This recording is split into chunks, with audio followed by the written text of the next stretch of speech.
One nation one education. इस country में हमेशा ये चर्चा हुआ, one nation one health, one justice, one economy.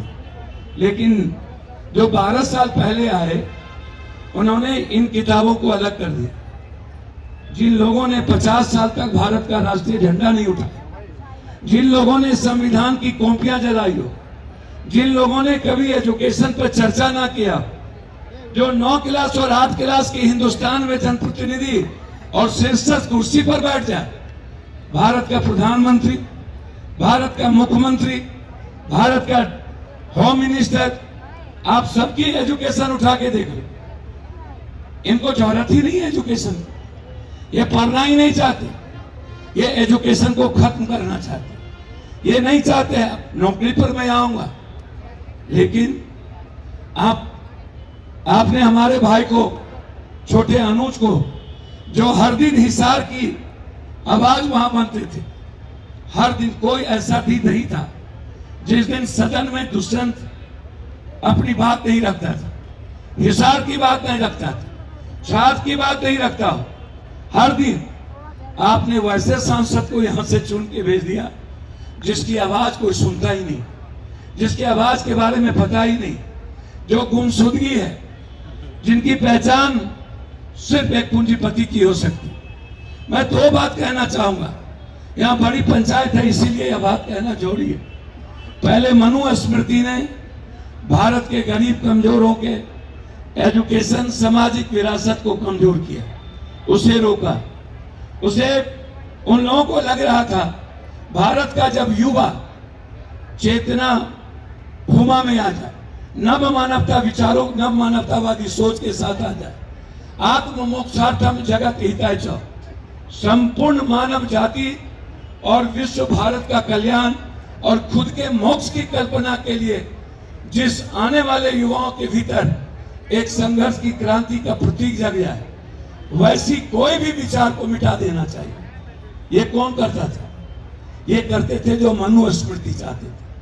हर विचारों को मिटाने की कोशिश किया, हर अधिकार को मिटाने की कोशिश किया। अब क्या है? पहले तो इन लोगों ने कोशिश की, अब दुनिया का जो उद्योगपति है, जो पूंजीपति है, वो नहीं चाहता है एजुकेशन डेवलप करे। वह नहीं चाहता है कि एजुकेशन के बाद मेरे आतंक,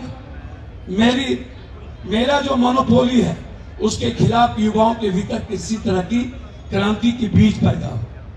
वह चाहता है आप अंधविश्वास में रहें, वह चाहता है आपके भीतर आडंबर और कर्मकांड का विचार भरा रहे, वह चाहता है आप भाग, किस्मत और भगवान के भरोसे जिंदा रहें, आप में किसी भी तरह की विचार और लड़ने की आजादी ना हो।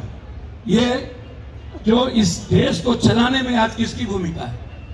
2 लोग, 2 वर्ग, एक पूंजीपति और एक अंधभक्त। ये 2 विचार से यह देश चल रहा है। इस देश में अब कुछ भी नहीं है, कुछ भी नहीं। आप उठा के देख लो भैया, मैं 8 बार सांसद हूं, 7 बार सांसद, 1 बार एमएलए, 1 ही बार पार्टी से बना, 7 बार इंडिपेंडेंट बने, और मेरी कोई जाति नहीं है। मेरे यहां हम लोग तो एक संस्कृति के हैं, मैं तो कृष्ण का वंशज मानता हूं।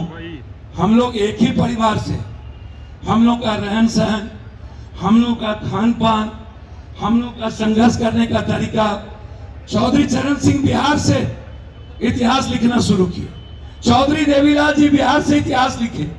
चौधरी देवीलाल जी ने अजगर की बात कही थी, उन्होंने कहा था कि भारत एक ऐसी ताकत है जिसे अलग अलग किया गया। ये कौन किया अलग अलग? जाति को किसने बांटा?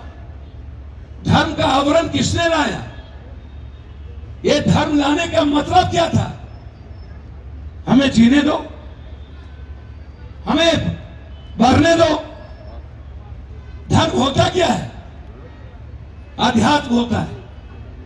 मैं शाश्वत हूं, मैं जीना चाहता हूं, लेकिन ये सारी दकियानुसी विचार समाज के आने वाले बच्चों और पीढ़ियों को लड़ने की हिम्मत ना जगे, मरने का जज्बा पैदा ना हो, इसके लिए सारे विचार लाए। और ये विचार आज से नहीं है।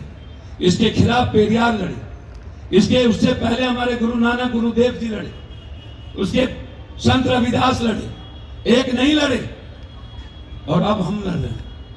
इसीलिए मैं आपसे एक आग्रह कहना चाहूंगा, यदि आप लड़ाई लड़ना चाहते हो ना, तो ये छोटी छोटी बातें जो हमारे अनुज ने 5-6 लोगों को उठा के दिखाया, और एक छोटी सी मासूम बच्ची के पैर पर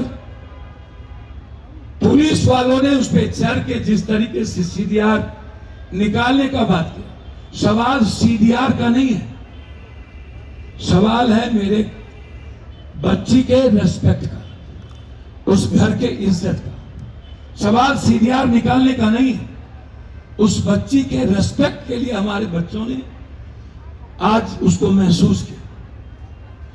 सवाल दुष्यंत जी का नहीं है, दुष्यंत जी को मार दो, कहां डरते हैं, मारे तो हो, इतिहास है, आगे भी मरेंगे हम लोग। सवाल उस 6 ने, जिस पिता के आंख में आंसू था अभी, जिस बेटी के बाप को, उस आंख के आंसू को कौन पूछता?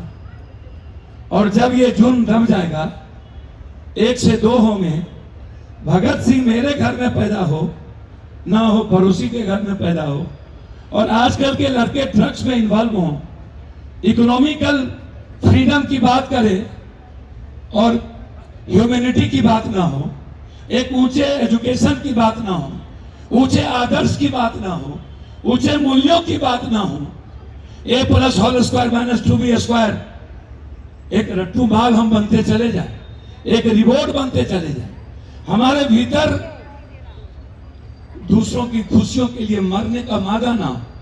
आज यह खाप पंचायत दुष्यंत जी के लिए नहीं है, यह खाप पंचायत इस हरियाणा में जो आतंक का माहौल है, जो जुल्म का माहौल है, जो इंसानियत पर हमले हैं, जो हमारी पगड़ी पर हमला है, जो मेरी ताकत पर हमला है, और जिन्होंने मेरी ताकत को देखने के बाद भी हमें कमजोर समझा है, उसे एहसास कराना है यह ताकत सर्वश्रेष्ठ भी है।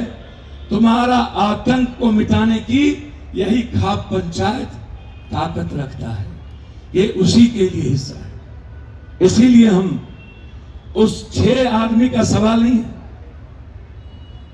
एक जुल्म का सवाल है, एक जुल्म को मिटाने का सवाल है। लेकिन जब बात आती है छात्र की, तो आजाद हिंदुस्तान के बाद याद रखना,